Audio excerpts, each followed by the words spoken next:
Oi!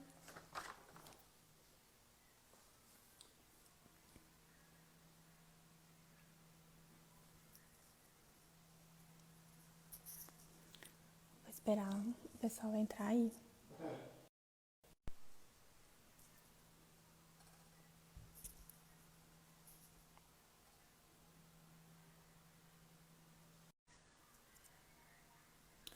Vocês estão me ouvindo?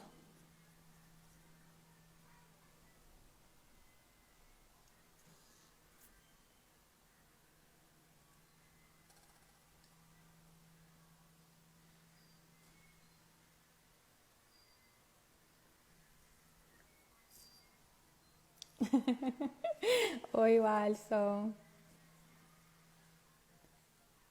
Pessoal, então vamos lá? Oi, Aline. Oi, Ângela. Minha conexão que tava ruim aqui, mas eu arrumei. Oi, Terezinha.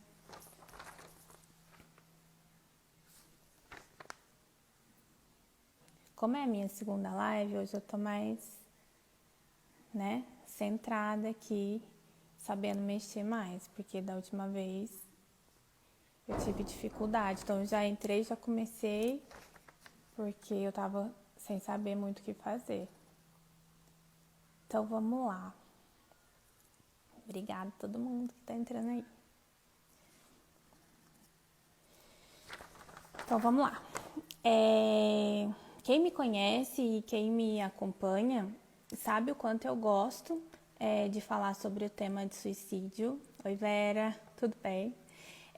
Eu trabalho no consultório de psicologia, né, com os transtornos de humor, transtorno de personalidade. Então, eu vivencio essa situação com muita frequência em relação ao tema do suicídio. A gente não deve, a gente não pode ignorar essa situação. O suicídio ele é bastante assim falado no mês de setembro, por ser um mês de prevenção ao suicídio, mas a gente tem que entender e compreender que isso acontece diariamente em todos os meses do ano. E até a pergunta que eu fiz no anúncio da live foi: será que aumenta, cresce o número de suicídio no mês de dezembro? Então, o suicídio ele acontece e é de fato uma tragédia. E esse tema ele me chamou assim muita atenção por uma situação que aconteceu comigo, que eu vou relatar para vocês assim rapidamente. Um dia eu estava dando estágio para alguns alunos. E uma aluna com um diagnóstico de depressão, ela já chegou no estágio e falou assim para mim: professora, eu tô passando mal, mas eu vou continuar no estágio. E aí ela me avisou, né, e eu falei: vamos continuar. Durante o processo do estágio, ela entrou em conflito com uma colega e ela saiu do estágio e tomou bebida alcoólica e ingeriu vários comprimidos, né, como uma tentativa de suicídio. E ela chegou a ir para o hospital, né, para ser socorrida, fazer todos os procedimentos. Eu tive lá e ela era jovem, estava com uma roupa branca, né, por ser da área de saúde. E eu falo que a saúde mental a gente não vê, né, acho que por isso que às vezes existe uma dificuldade muito grande das pessoas conseguirem entender e compreender sobre a saúde mental. E naquele momento tão delicado que ela estava passando, ela acabou sendo julgada, né? Eu lembro que um profissional chegou e perguntou para ela: como que você vai formar e cuidar das pessoas sendo que você está fazendo isso com você? E aquela fala, aquela cena me fez refletir bastante, né? Sobre o quanto as pessoas precisam de informações, né? As pessoas às vezes não fazem por mal, de forma alguma. As pessoas às vezes fazem por não compreender a saúde mental. Então as pessoas precisam muito de capacitação. Quando eu iniciei no consultório, eu ouvia e ouço, né, inúmeros relatos do despreparo. Eu lembro de um cliente meu que teve uma tentativa de suicídio, estudante de medicina, e a turma em si se calou, né, diante daquela situação. Parece até contraditório, mas não é. É a falta de conhecimento que existe. Por isso que a gente fala, né, e repete e quer passar e disseminar informações em relação ao suicídio.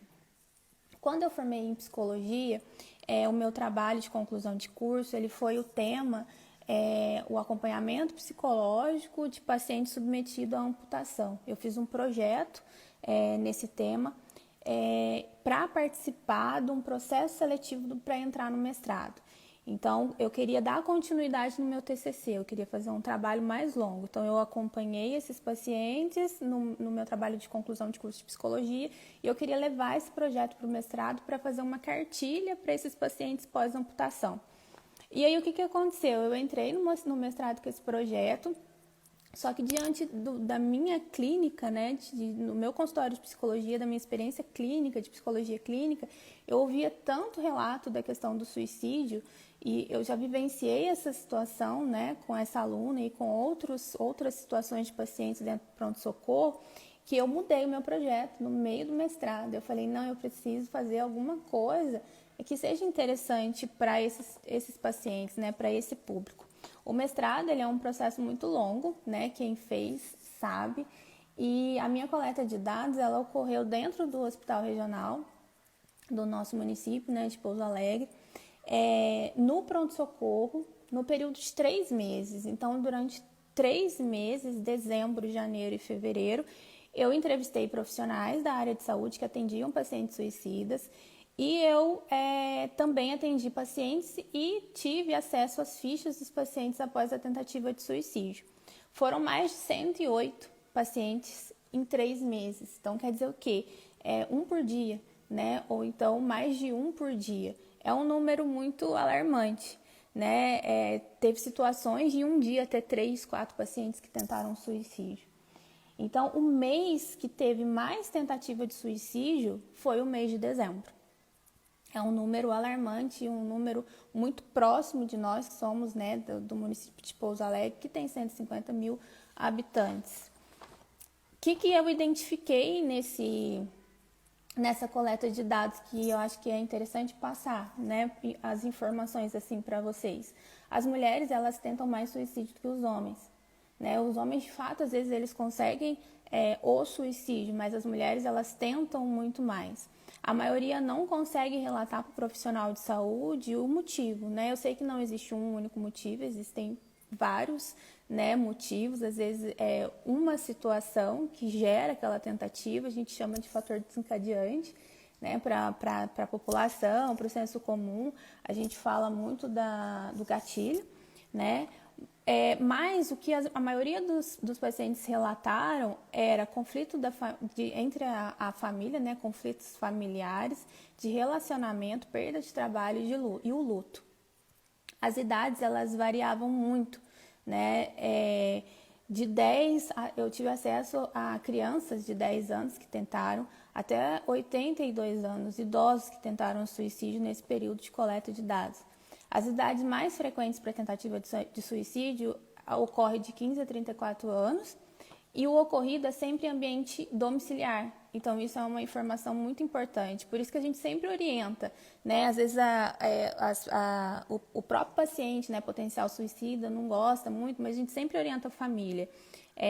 Deixa a porta aberta, dependendo da situação tem que tirar a maçaneta, né? Porque às vezes são situações de risco existentes e a gente sabe que a gente tem dados, não só do meu trabalho, né, mas inúmeros dados que mostram que a tentativa geralmente ela ocorre dentro da casa das pessoas.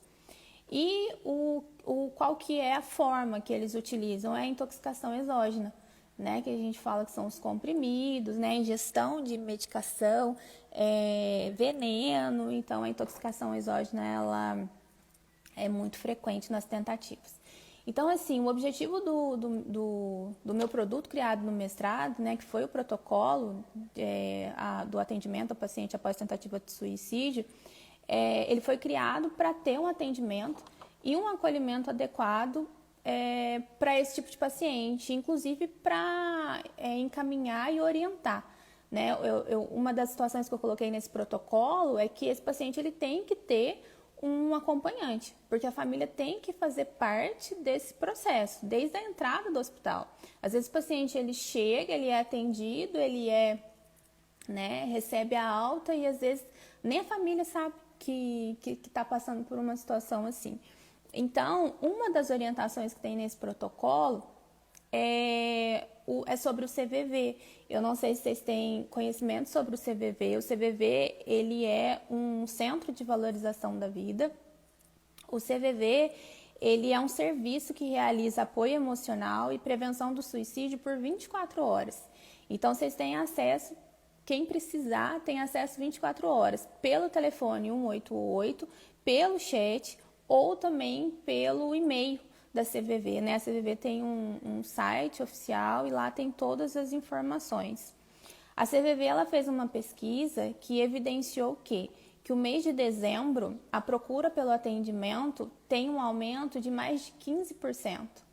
Ou seja, as pessoas elas procuram mais o atendimento através do CVV para ter ajuda, né? E esse aumento ele acontece mais de 15% no mês de dezembro. A Unifesp, a Organização Mundial de Saúde, as duas instituições, né, elas também fizeram levantamentos que evidenciaram que final de ano, próximo às datas comemorativas, principalmente Natal e Réveillon, também ocorre uma situação assim, de procura, né, pelo atendimento. Então, assim, eu percebo que a atenção à prevenção do suicídio, ela é ainda mais importante nesse momento agora, né, que a gente está passando. Depois de muitos meses convivendo com a pandemia, a gente tem fatores de riscos associados com a questão da pandemia também. Quais são os fatores de risco que tem? Perda de emprego, dificuldade financeira, histórico de conflitos recorrentes, então acaba que as pessoas às vezes têm que conviver mais às vezes com aqueles familiares que têm uma dificuldade, né, de relacionamento, isolamento, tudo isso ainda está muito presente e precisa ser evidenciado, né? A gente precisa estar atento a essas situações, que essas situações, diante de uma pessoa que existe uma fragilidade emocional, pode agravar. Eu não sei se vocês viram, mas teve uma pesquisa no Google muito interessante que falava que as pessoas, a pesquisa que as pessoas fizeram mais, né, durante um ano passado foi como fazer com que as pessoas gostem de mim, né? Então, assim, o Google mostrou essa pesquisa, né? Teve essa pesquisa e isso mostra o quanto é relevante diante de todas essas situações que a gente vivencia, né? Esses quase 2 anos aí que a gente está em pandemia. Chega final do ano e, consequentemente, a gente se pega fazendo uma avaliação, né? De como que foi o ano. Eu falo que às vezes a gente peca um pouco nessa situação de avaliação, porque a gente tem algumas crenças muito fortes, né? A gente precisa começar um plano numa segunda-feira, a gente precisa começar um regime na segunda-feira, a gente precisa fazer uma avaliação de como tá a nossa vida, como foi a nossa vida quando chega o final do ano. E, na verdade, não é bem assim, né? A gente acaba, em alguns momentos, vendo que a gente não conseguiu atingir alguns objetivos e aí acaba vindo frustração, solidão, pressão por realizações, né? Eu queria tanto ter feito isso, mas eu não fiz. E a gente acaba se cobrando, né? O ser humano, ele se cobra muito, a gente se cobra o tempo todo. E por isso a importância da gente desconstruir, né? Várias crenças que a gente tem em relação a essas questões que culturalmente são impostas pra gente.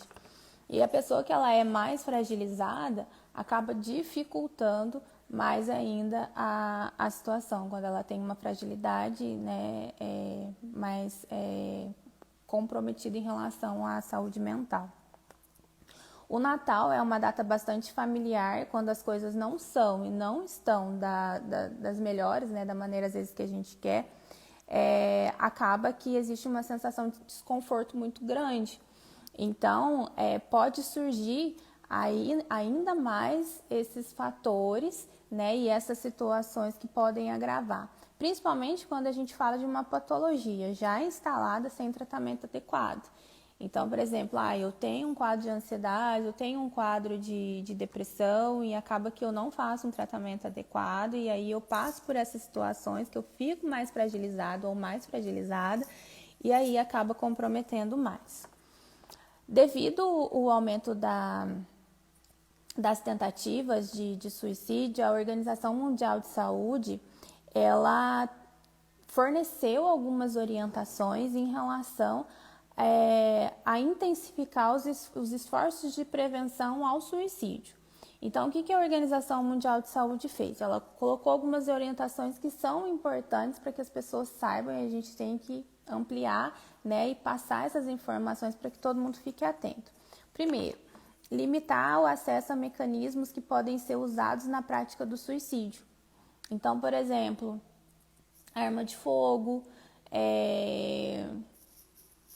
faca, medicações sem necessidade de ter. Então, se você tem em casa uma pessoa que passa por momentos mais difíceis, que tem uma fragilidade emocional instalada, principalmente aqueles que não fazem um tratamento adequado, acaba que existe uma atenção maior, um monitoramento muito maior. A família precisa de orientação, eu vou até falar no próximo, a família também precisa de orientação. Às vezes a gente não consegue dar uma informação apenas àquele cliente, aquele paciente ou aquela pessoa que está passando por determinada situação. Então a família também precisa entender como que a gente pode buscar essas informações e essas orientações. Então a gente tem que limitar o acesso. Tudo que é mais fácil, né, acaba comprometendo. Eu falo que o suicídio, às vezes as pessoas usam um termo que eu não gosto, eu fico bastante incomodada, que é a questão de chamar a atenção, né? As pessoas querem chamar a atenção. E eu sempre falo que toda tentativa, né, ou toda fala, né, ou seja lá o que a pessoa está querendo dizer pra gente, a gente entende como grave. Se for para chamar atenção, é grave, da mesma forma, né? Não é, ela às vezes não tem um transtorno de humor, às vezes ela tem um transtorno de personalidade, né, que acaba desencadeando também o comportamento suicida. Então, tudo isso tem que ser avaliado. Eu falo que a saúde mental a gente não vê, né? Por isso que as pessoas têm muita dificuldade de compreender. A gente não sabe quem tem depressão, quem tem ansiedade, quem tem o transtorno afetivo bipolar, né? A gente não sabe, a gente não consegue identificar. Por isso a importância da gente orientar. Então, limitar os acessos é extremamente importante, né? Às vezes as pessoas não podem ficar sozinhas. Outra orientação, relato responsável dos meios de comunicação ao tratarem da questão. A rede social, né, as redes sociais de uma forma geral, são ferramentas extremamente importantes, né? Eu falo que, por exemplo, se não tivesse, a gente não estaria aqui passando informações do jeito que a gente quer diariamente, o tempo todo dia, toda hora. Mas a gente tem que ter muito cuidado com o que a gente vê, né? E é com aquela informação que a gente recebe. Ao mesmo tempo que tem uma pessoa que é capacitada para passar uma informação adequada, também tem aquela que às vezes não tem o conhecimento que mesmo assim está passando.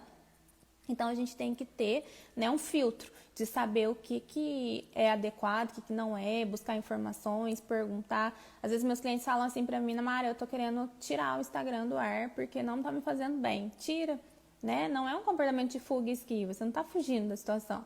Você só tá criando uma estratégia para desenvolver uma habilidade para aprender a lidar diante de uma situação de maior fragilidade emocional. Então a gente tem que ter muito cuidado, porque não é sempre que as pessoas têm essa responsabilidade em relação aos meios de comunicação. Outra orientação é a identificação precoce, né? Então, assim, é muito importante a gente identificar, né? Como que vai ser essa identificação? O isolamento uma das situações que a gente tem que ficar atenta. Atitudes perigosas, então aquelas pessoas às vezes que começam a ter atitudes que são, né, podem trazer um prejuízo tanto para ela quanto para terceiros. Quando a gente fala de criança, de adolescente, né, um comportamento, por exemplo, na escola, um baixo rendimento escolar, já é algo que a gente já tem que ficar um pouco atento. Publicações. Hoje a gente tem as redes sociais, que às vezes as pessoas têm tanta dificuldade de se comunicar, né? Tem às vezes tanto receio de falar, de buscar ajuda, de perguntar alguma coisa, que a gente tem as redes sociais que acaba sendo um meio de comunicação indireto, né? Então, quantas vezes a gente já viu alguém às vezes publicar alguma coisa, né? Outro dia eu vi, né, até uma ex-aluna minha, ela publicou, passou um pouco, ela apagou. E aí eu falei pra ela, você tá precisando de alguma coisa? No que eu posso te ajudar? Né? Então, assim, a gente precisa estar atento às questões das publicações, que as pessoas publicam muito, e elas estão querendo dizer isso, né? As pessoas dão sinais, e isso é real. Abandono de planos, despedidas, queixas contínuas de angústia, isso é uma questão, assim, extremamente importante. Quando a pessoa está queixando de muita angústia, está ficando isolada, não quer muito conversar, né? A gente precisa ficar atento, principalmente à queixa de angústia. Nossa, estou angustiado, eu sinto um aperto, meu peito dá vontade de chorar, não estou vendo sentido em nada.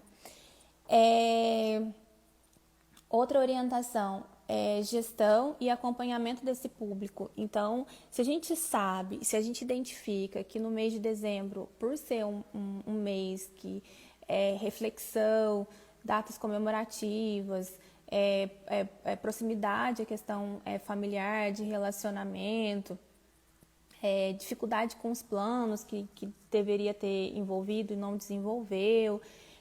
Tudo isso faz com que a gente fique atento àquele cliente que existe uma fragilidade emocional maior. Então, a gente tem que ter uma gestão desse acompanhamento dessas pessoas que a gente sabe que são mais fragilizadas, né? Tem que existir um monitoramento.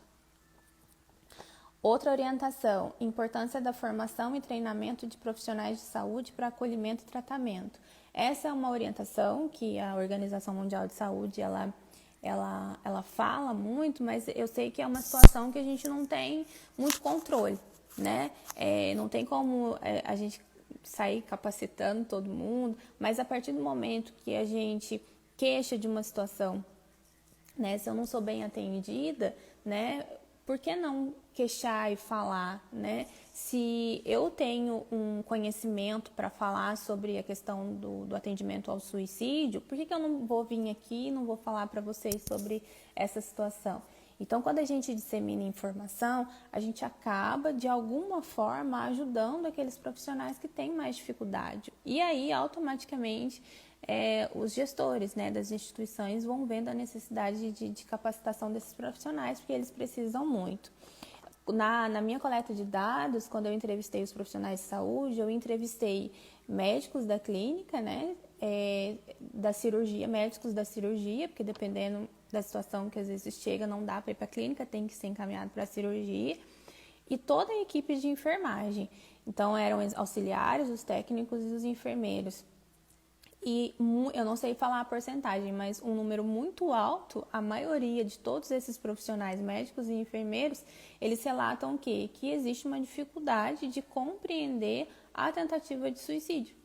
E isso quer dizer o quê? Não existe conhecimento, né? Não é porque eles não querem, não é que eles não... Mas o conhecimento, ele não existe, a capacitação não existe. Então, existe uma dificuldade para que, às vezes, o atendimento e o acolhimento seja adequado. E por último, a outra orientação é uma cartilha da Organização Mundial de Saúde. Então, no site do Ministério da Saúde, tem uma cartilha que chama Acolha a Vida, porque a vida vale a pena. E lá tem orientações para os familiares, né, e para os pacientes sobre a automutilação e sobre o suicídio. Então, é extremamente importante a gente buscar por essas informações para que a gente possa conseguir identificar, né? Eu falo que para todos os meus clientes, né, que são potencial suicida ou que estão em tratamento, as famílias elas entram muito em desespero quando se deparam com essa situação. Então, geralmente, quando o cliente chega, ninguém tem conhecimento de nada, às vezes nem o cliente está entendendo, né, o que está acontecendo com ele, por que eu estou querendo morrer, né? Por que que eu tô querendo me matar? Por que que eu não tô vendo mais sentido em nada? E a gente precisa de um tempo para estruturar esse paciente. Então, esse tempo que a gente precisa para estruturar o paciente, a gente precisa da família como uma rede de suporte, né? Ou então os amigos como uma rede de suporte, ou então seja quem for, né? Como rede de suporte. Às vezes a gente tem até animais que são rede de suporte, né? Um cachorro, um gato que acaba sendo um suporte. Então, a gente tem que lembrar que as tentativas, elas aumentam, né? De fato, elas aumentam no mês de dezembro. A gente precisa ficar atento a todas essas situações recorrentes, né? A todos esses dados que são importantes e como fazer. A vida real, né? Ela é complexa, ela é desafiadora e a gente precisa uns dos outros, não tem como, né? Então a gente precisa pedir ajuda, a gente precisa fazer um tratamento adequado quando a gente passa por essa situação, ou então buscar um tratamento adequado para uma pessoa que está precisando. E aí a gente também precisa passar as informações para as pessoas, passar conhecimento. Então, quanto mais a gente fala sobre o suicídio, mais a gente previne o suicídio. Então, é extremamente importante a gente ter conhecimento para que a gente possa prevenir. O maior meio de prevenção do suicídio é falar sobre ele, é a comunicação. Por isso que eu vim aqui hoje falar um pouquinho para vocês sobre, né, que existe um aumento, que a gente precisa ficar atento, né, dezembro já está aí, as datas comemorativas estão aproximando e a gente precisa de orientação para poder lidar com essas situações, porque pode acontecer com qualquer um. É isso.